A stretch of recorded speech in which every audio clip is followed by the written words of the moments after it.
Le magasin Ramdam accueille aujourd'hui des enfants de 4 à 6 ans pour découvrir les bonnes pratiques à intégrer pour réduire leur production de déchets et les modalités du tri. Animation sur... C'était sur quoi le film? Il y en avait plusieurs. Ah, il y en a plusieurs en plus. Donc, c'est une activité qui s'appelle Alto Déchets. Et donc c'est un petit jeu qu'on fait pour les plus petits, donc pour les maternelles et début primaire, pour les sensibiliser à faire le moins possible de déchets chez eux. Tous les jours. Donc voilà, c'est une petite activité où ils ont chacun un sac avec des déchets.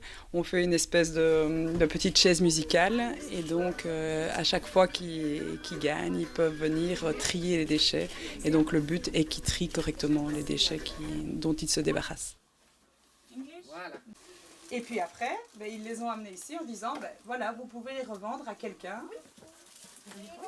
Donc en général, les enfants vont voir des films en rapport avec l'environnement et nous, on propose l'activité qui correspond avec les films qu'ils ont été voir auparavant. Je le jette. Est-ce que c'est une bonne idée? Non, parce qu'il va falloir... On se retrouve aujourd'hui au Point Culture pour suivre l'activité mise en scène en documentaire. Alors cette activité elle est organisée par Point Culture et en collaboration avec le FIF Campus. Et donc l'idée c'est de leur donner une première approche du cinéma documentaire. Donc après ils vont aller voir un documentaire qui est programmé dans le cadre du FIF.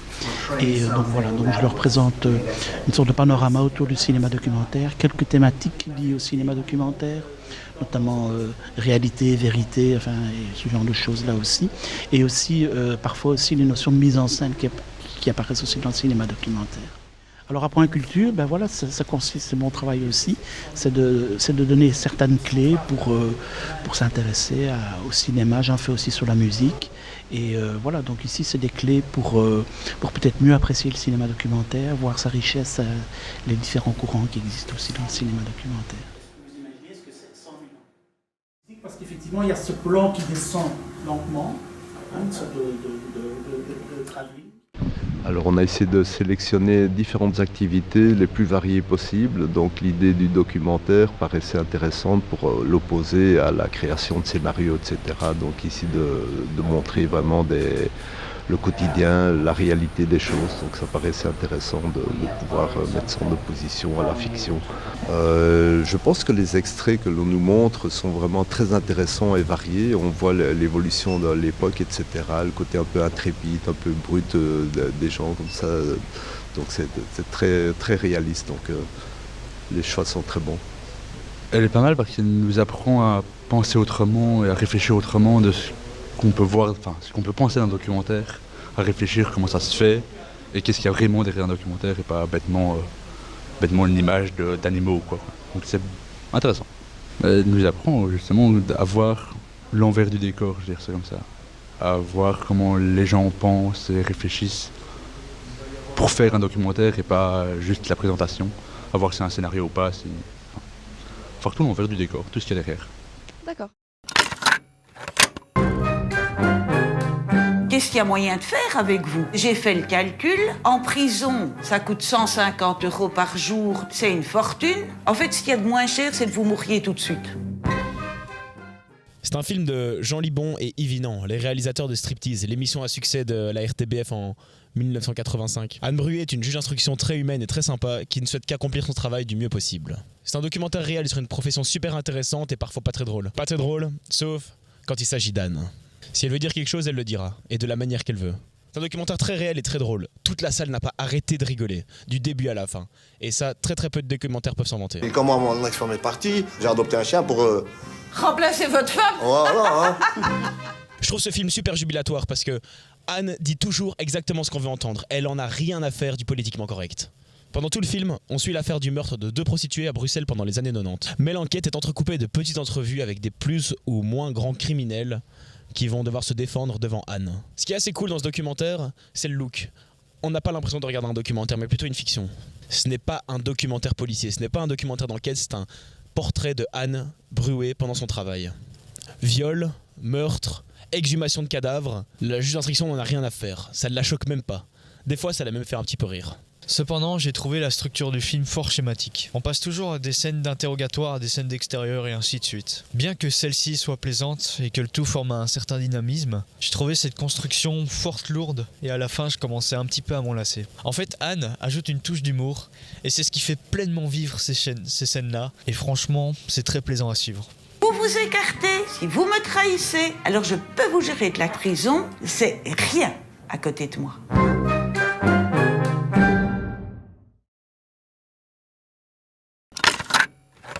Je suis réalisatrice, je viens tout juste de finir mon baccalauréat en cinéma à l'UQAM à Montréal, l'Université du Québec à Montréal, en profil réalisation.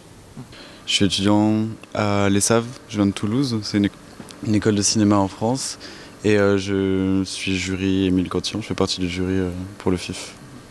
J'ai été sélectionnée grâce à mon film pour faire partie du jury Émile Cantillon, donc juger les premiers longs métrages, 13 premiers longs métrages. En fait, c'est un peu cocasse, c'est juste j'ai remplacé quelqu'un en fait, de ma promo qui s'est désisté. Oui, ça s'appelle Shirley Temple, c'est un documentaire qui fait partie de la programmation Campus. De manière simple, je dirais que ça parle de l'amitié féminine à l'adolescence. Il y a plusieurs exercices qu'on a fait tout au sein du cursus à l'école, mais sinon il y a des projets qui sont un peu plus personnels qui en ressortent. Je fais une fiction l'année dernière, c'est une fiction de 20 minutes assez écrite sur un couple qui perd son chien.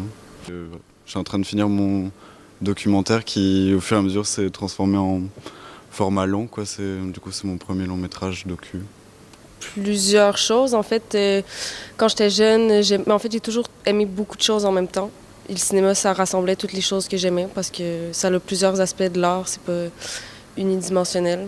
Donc, c'est ça. J'espère que ça va bien se passer pour moi. J'espère continuer à faire des films et si ça marche pas, c'est pas grave, mais j'aimerais quand même que ça continue dans le cinéma, genre à d'autres postes. C'est une grande question. Mais là, je vais faire un projet avec l'Office national du film au Canada. Donc, je m'enligne vers un documentaire. Ensuite, le documentaire m'intéresse autant que la fiction, donc j'aimerais toucher à tout. Pour le moment, je pense pas que je suis rendue au long métrage. J'aime beaucoup le court, puis je continue là-dedans. Si j'ai une idée de long, ça va me faire plaisir de me lancer là-dedans, mais je pense pas que je suis rendue là. Ouais, c'est ça, donc...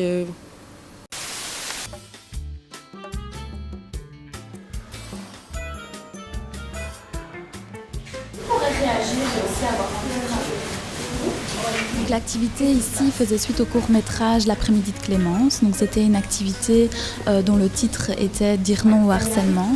Donc vraiment dans le but, suite à ce court-métrage, de pouvoir sensibiliser les enfants qui ici étaient en 3e et 4e primaire au harcèlement. Donc voilà, pouvoir leur dire ce que c'est, ce qu'ils doivent faire quand ils sont confrontés à une situation de harcèlement, que ce soit en tant que victime ou en tant que témoin, ou même auteur. Le harcèlement, ça commence déjà tout petit. Donc même en maternelle, on a déjà des situations de harcèlement. Donc du coup, en primaire, ça a tout son sens également. C'est les enfants. Donc voilà, il y a également du harcèlement, même si ils sont tout petits.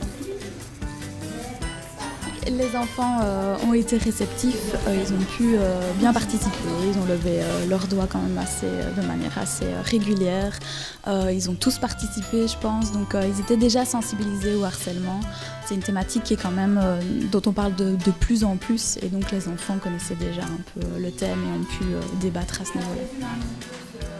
J'ai trouvé cette activité fort intéressante. Les enfants ont été tout de suite impliqués dans ce travail et c'était très concret pour eux.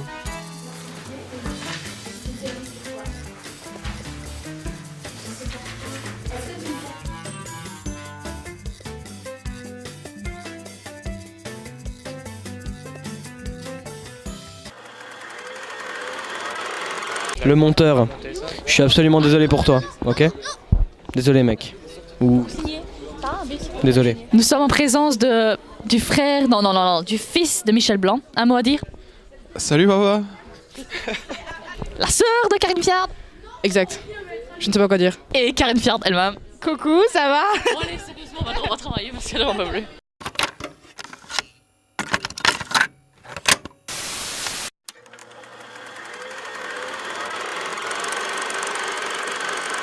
Salut Internet. Ici, on se rend au théâtre pour essayer d'intercepter Michel Blanc et Karine Fiard lors de leur photocall.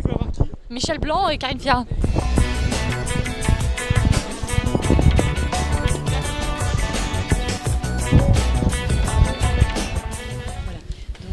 C'est ma collègue, c'est pas l'attachée de presse. J'ai un tout petit instant. Bonjour, si je peux simplement avoir 2 petites minutes avec ma collègue. Vas-y, fais un petit zoom sur l'interview là-bas, Mais non, de l'autre côté. Sur la table là. Mais non, mais là à côté encore. Là, Jean-Paul. Mais non, de l'autre côté, à droite, à gauche. L'interview du mec, voilà, lui. Donc lui, il joue dans une série belge, La Trêve. Et voilà, c'est lui. On pourra déjà dire qu'on l'a vu lui. On va se faire éjecter les gars. Asseyez-vous. Là, on attend de savoir si on va pouvoir, oui ou non, avoir une signature. S'il va prendre le temps de nous recevoir. Donc c'est une bonne question. Sans réponse pour le moment. Karine Viard ne viendra pas. Ok. Qui quoi? Elle vient pas. Karine ne vient pas. On peut pas, elle a dit non. On peut pas demander d'autographe. On peut pas demander d'autographe. Non, on peut pas. Bon, on peut aller filmer en même temps. Vous pourrez filmer pendant qu'il se fait interroger. Donc, on va filmer un peu en tant que l'envers du décor. Hugues Daillet en train de l'interroger. Ça irait? T'as entendu? Non. Elle a dit que tu pouvais filmer le tournage des interviews, tu peux les filmer. Mais on pourra demander une signature pour la trêve, le réalisateur et l'acteur. Mais lui, on pourra pas. Si vous voulez faire une petite dédicace pour le FIF. On espère que ça va nous porter chance, cette avant-première. Hein, c'est surtout ça, mais c'est dans l'autre sens. Et on espère revenir, parce que quand on vient ici, ça veut dire qu'on a fait un truc qui valait la peine. Moi, je viens tous les 2 ans, donc ce que je me souhaite à moi, c'est de revenir dans 2 ans. Moi, je souhaite revenir avec Mathieu. Voilà. Ah, ça, c'est... Voilà. On souhaite au FIF de nous revoir tous les 2 dans 2 ans. Très bientôt, on leur souhaite, ouais. Voilà. Et alors, est-ce qu'on pourrait avoir une petite signature, s'il vous plaît? S'il vous plaît. Un message complet. Merci beaucoup.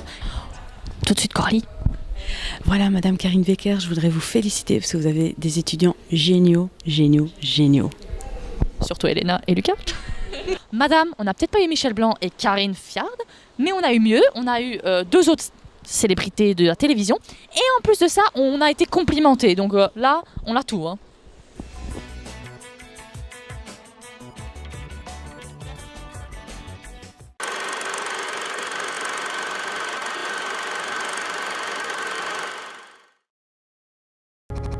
Tueur raconte l'histoire des tueurs du Brabant.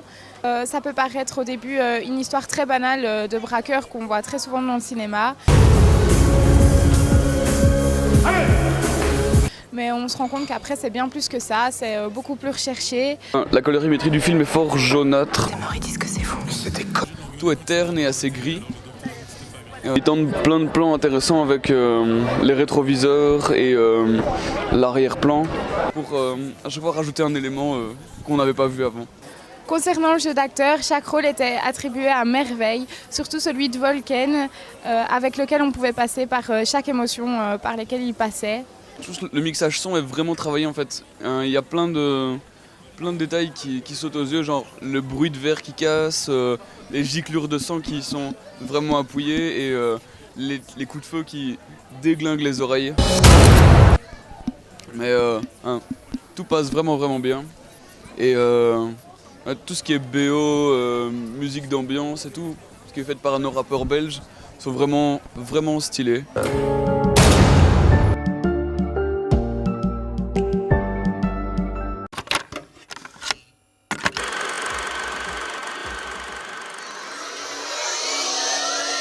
Super. Donc c'est l'idée de faire découvrir le 7e art aux enfants, aux plus jeunes, donc aux enfants de 3 à 5 ans, c'est vraiment les tout petits, certains c'est la première fois qu'ils viennent au cinéma, et donc l'idée c'est de leur faire découvrir le cinéma d'animation, les dessins animés, voilà.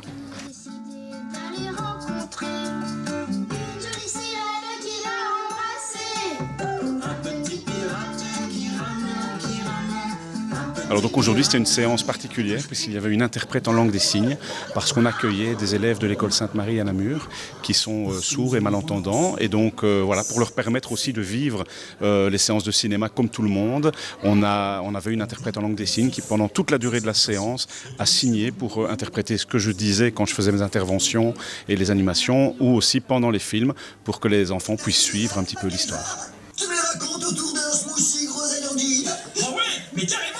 Alors dans le premier, il y avait un dauphin banane ou une banane. C'est important de leur montrer des films comme on leur montre ici dans le FIF Campus et pendant le festival du film parce que ce sont des films qu'on voit rarement à la télévision ou alors qu'on voit sur des chaînes un peu spécialisées ou plus tard le soir et donc voilà, c'est pour leur montrer vraiment autre chose que ce qu'ils auraient l'occasion de voir chez eux, leur montrer que c'est un plaisir aussi de venir en groupe au cinéma, voir des films sur des écrans géants. Voilà, c'est vraiment les plonger dans cet univers-là pour peut-être leur donner envie d'être cinéphiles plus tard. Mais comment tu fais ça? T'es magicienne.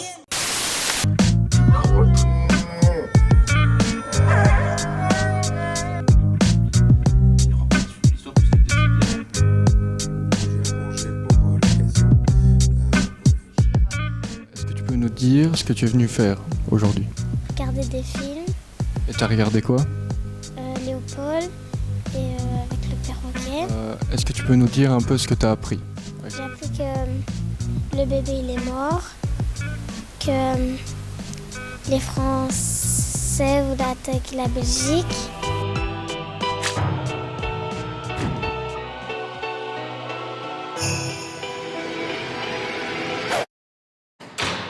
Vous ne comprenez pas. Ils m'ont filé un pays entier avec les gens, les maisons et les poules. Félicitations.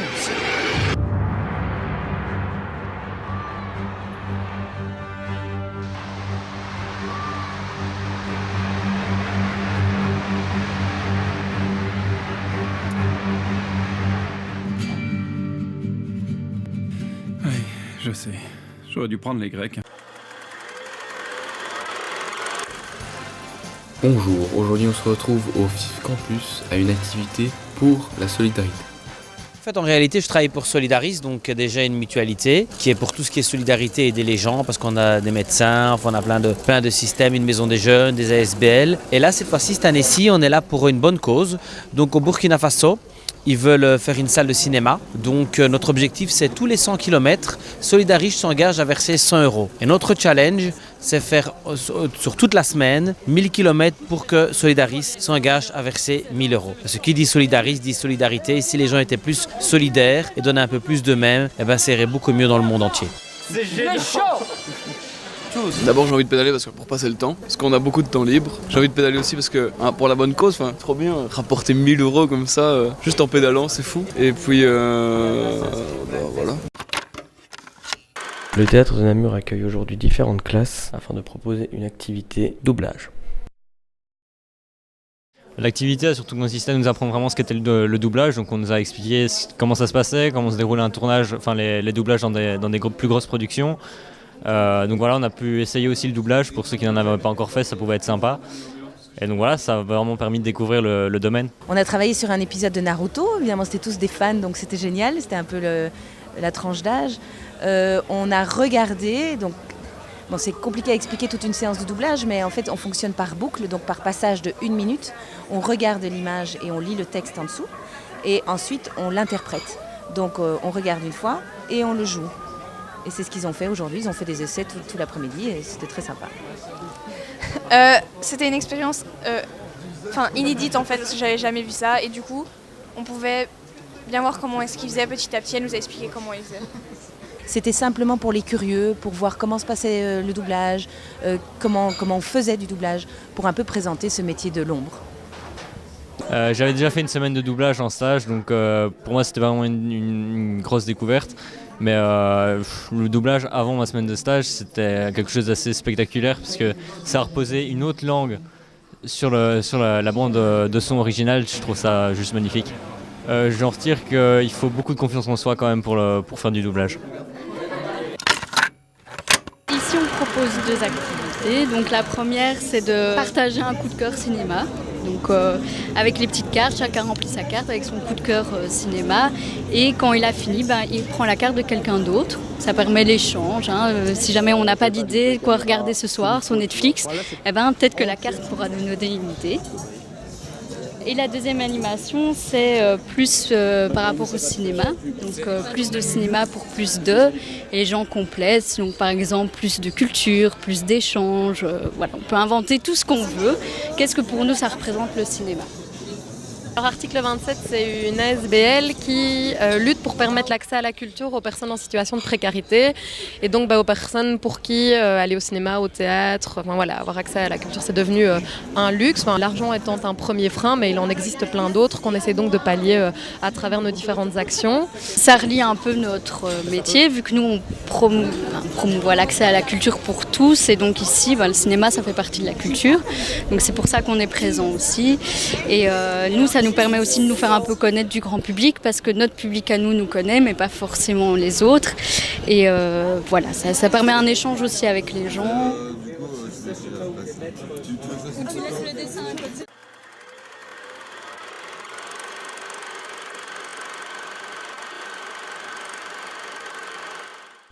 Aujourd'hui s'est déroulée une conférence au théâtre de Namur à propos de la plateforme.be. La plateforme est un outil qui a été développé par le Centre du cinéma pour permettre de mieux faire connaître les films de la Fédération Wallonie-Bruxelles auprès du secteur non marchand, en Fédération Wallonie-Bruxelles. En Belgique, une loi d'exception pédagogique. Ce qui est très intéressant dans notre communication via le magazine, c'est que nous avons réussi à toucher les enseignants. Le secteur non marchand, ce sont tous les opérateurs socioculturels.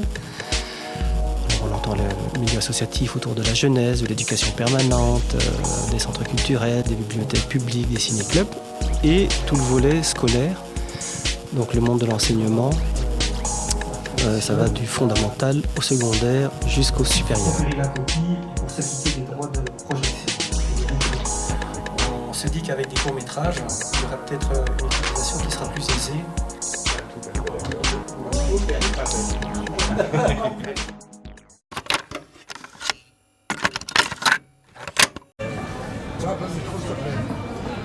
Pour la Maison de la Culture, et je travaille avec mes deux collègues ici présents. Je suis comédien et je suis pour l'Acteur Studio.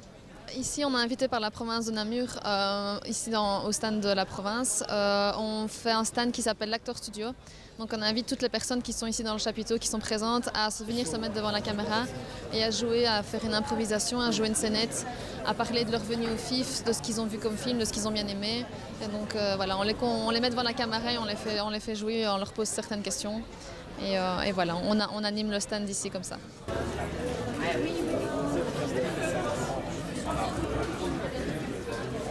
Au niveau du public, on a énormément de jeunes. Ils se prêtent beaucoup plus facilement au jeu que les adultes. C'est plus facile aussi de jouer avec eux, ils ont plus de répartie, ils sont plus dynamiques aussi.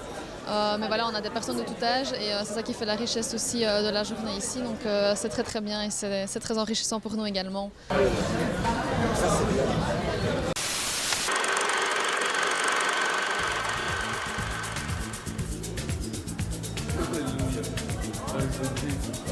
Les étudiants de l'école Notre-Dame viennent assister à une réelle scène tournée sur un plateau improvisé. Ce qu'on fait aujourd'hui, c'est un tournage en public au bénéfice de groupes qui viennent nous voir.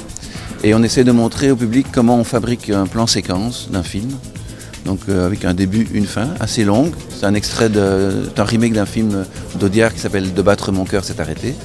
Et on tourne ça en plan séquence de manière à ce que les gens puissent à la fois voir comment se passe la chorégraphie et quel en est le résultat. Ce qui est compliqué, c'est d'arriver à ce que tout le monde travaille en même temps et dans le même but. Mais ils sont très positifs par rapport à ça. Mais c'est effectivement la séquence est le résultat d'une chorégraphie compliquée. Tout le monde doit interagir, focaliser sur le jeu et sur le but ultime, c'est que la séquence soit bien racontée.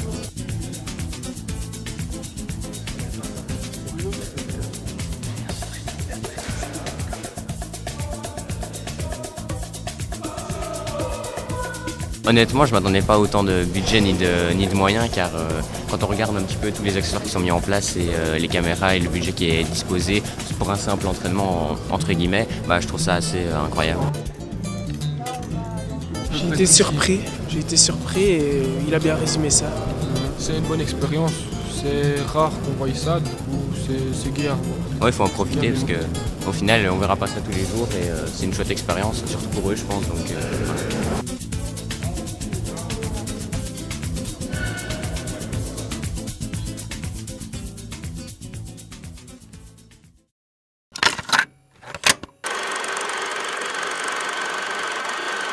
Bonjour, notre mission aujourd'hui est de trouver Stéphane de Groot. On va poser des questions à des gens et on va le trouver, c'est parti. On l'a vu pastir là tout à l'heure, on lui a dit bonjour, mais il était hyper buzzy le gars. Stéphane, non. C'est pas un politicien? C'est quoi? C'est pas grave, merci beaucoup. Est-ce que vous savez où est Stéphane de Groot? À Namur? Ah oui, c'est vrai. Est-ce que vous savez où est Stéphane de Groot? Non. Bonjour, est-ce que tu sais où on peut trouver Stéphane de Groot? Bonjour, est-ce que vous savez où on peut trouver Stéphane de Groot? Stéphane de Groot. Monsieur. Ça y est, on va là. Ok, vite. Bonjour, j'ai une petite question. Est-ce que vous savez où est Stéphane de Groot? On ne sait jamais où il est en général. Jamais, mais il ne faut pas poser des questions, faut pas poser des questions, il faut poser des réponses en fait. C'est ça qu'il faut faire. Bon, on est un petit peu perdu, on ne sait pas trop où il est, mais j'ai une petite solution, peut-être que ça va fonctionner, on se retrouve au FIF.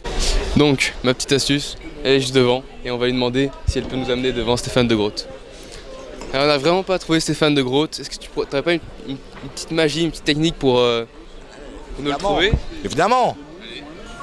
Écoutez, je suis ravi d'être là et de vous signer une dédicace. Alors, attention, pour I-A-Ta.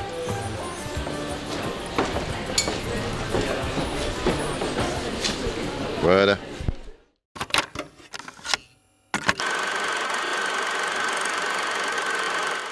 Une grande aventure commence. Allez, allons-y. Salut Alex, c'est quoi ta réplique de film préférée? Putain, c'est quoi que j'ai dit tantôt? C'est un grand pouvoir implique de grandes responsabilités. J'aime le veau. Pigeon, oiseau à grise robe, dans l'enfer des villes, à mon regard tu te dérobes, tu es vraiment le plus agile. Toi et moi on a un peu le même problème, enfin on peut pas tout miser sur notre physique, surtout toi, alors vas-y, oublie que t'as aucune chance, fonce. Un truc du style les bronzés font du ski. Ah ouais, punaise, je pensais que vous me parliez à moi.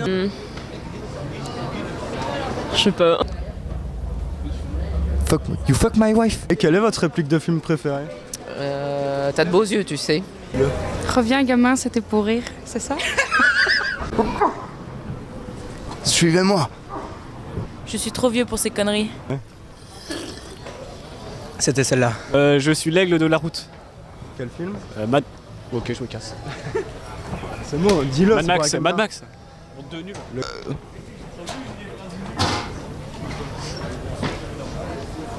Je suis ton père. Ah, des frites. J'ai glissé, chef. Fais un sorcier, Harry. Pigeon, oiseau à la grise robe, dans l'enfer des villes, alors mon regard tu te dérobes. Tu es vraiment le plus agile. Si je dois vous résumer ma vie aujourd'hui, ce serait, je ne pense pas qu'il y ait de bonnes ou de mauvaises situations. Non, c'était pas ça, je ne pense pas qu'il y ait de bonnes, de mauvaises situations. Si tu veux résumer ma vie aujourd'hui avec vous, ce serait d'abord des rencontres. Oui, des rencontres parce que la vie, et je sais plus la suite. Bien sûr.